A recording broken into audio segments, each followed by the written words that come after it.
Hello everyone, I'm Joe Kistel, and today real quick video. I'm just going to show you how I did an oil change on the Toyota Scion behind me. Really simple, most people know how to do this, but I thought I'd go ahead and make the video since I had to do it anyway, and hopefully some people will find this helpful.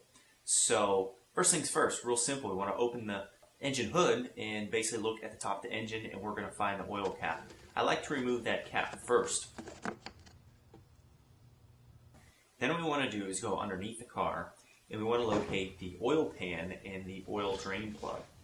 Now what I like to do here is I'll actually take a hammer and I'll tap on my oil drain plug. And what I think this does is it helps maybe loosen up a little bit before I take the wrench to it.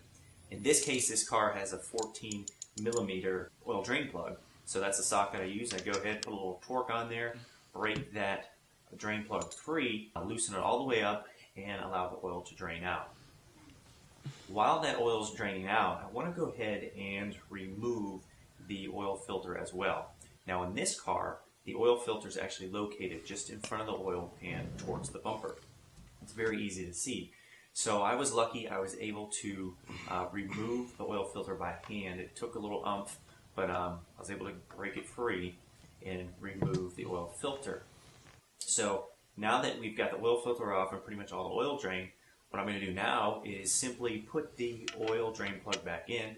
I go ahead, I use that 14mm wrench, tighten it down, and I want to snug it up, but I don't want to over torque it. So I pretty much use kind of a hand tightness with the small wrench and socket that I'm using. It seems to work pretty well. Now we want to go ahead and replace that oil filter, but before I do that, I want to put a little bit of the new oil in the oil filter. So this car's manual said to use 5W30 oil, 4 quarts of it. So I went ahead and I got 4 quarts of that oil, and I opened up one of them and I poured a little bit into the oil filter, and then I took a little bit of oil and wiped it around the gasket on the oil filter gasket itself. At that point, once there's a little bit of oil in that oil filter, I go ahead and screw it back on. What I do in this case, again, is I'm just using my hand and I snug it down pretty darn tight, but you don't want to over tighten it. You don't want to strip any threads or anything like that on the filter. Now that the oil plug's back in and the oil filter's on, the system's closed. Now I can pour the remaining oil into the engine.